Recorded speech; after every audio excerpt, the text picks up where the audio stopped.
Good evening. Okay, our relationship with food involves all the senses, from shapes to colours to textures to flavours to smells. So how can we possibly interact with food online when we only have one sense available to us, which is our eyes? And so if we look at this image, it turns out we can. Who here can't tell me that they can't taste the vanilla creaminess of that ice cream, the sweet taste of the caramel, the buttery flavour of the crumble? Our eyes create visual expectation that makes us hungry. And these massively huge, exotic images are what, ladies and gentlemen, is called food porn. And people can't get enough of it.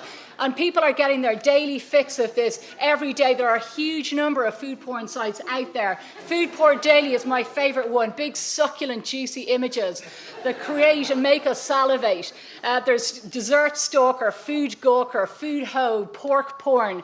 And there's also sandwich porn. My favourite sandwich porn site here is this New York designer who scans sandwiches on his girlfriend's HP 2002 scanner and makes these absolutely beautiful images. But if you want something a little bit heavier and a little bit greasier, there's junk food porn. And this side here, this is why we're fat. This is a bacon mug filled with cheddar cheese. And their tagline is where dreams become heart attacks. And people can upload their cardiac-inducing dishes. This is not a savoury dish. This is Cadbury Cream Egg Benedict. That's a donut sliced in half with a chocolate brownie mix, Cadbury cream egg fillings, and that is fried cake, not fried potatoes. If you want something stronger, you want food delivered to your door from Thailand, you can get fat, hairy tarantulas, you can get slow-roasted scorpions or crickets or bug paste that apparently goes great with tortilla chips or edible insects.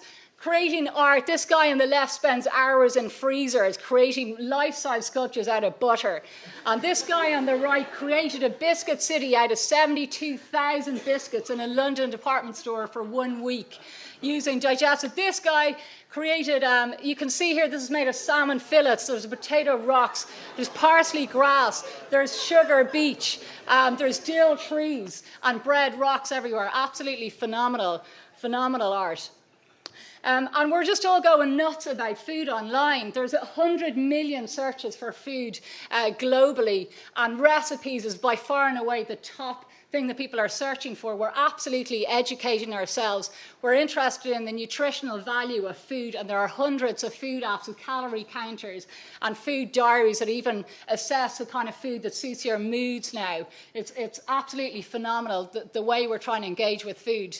I'll take a little pause now until the next slide comes on. Okay, foraging. So now in recession-busting times, we want to go searching for food in the fields. There's apps now that can tell us whether we can live or die by the mushrooms we find. So we no longer have to play Russian roulette with our lives. It's absolutely fantastic. And speaking of Russian roulette for kids, you can now, Jamie Oliver's Food Revolution, fantastic idea for a site where kids can actually photograph what's in their lunchboxes and the public can rate how healthy or not these foods are. So it's a great insight into what kids are actually eating in their lunchbox. Food spotting, another great way. No longer do we need to search for restaurants, but we can search for restaurants on the dish we want to eat.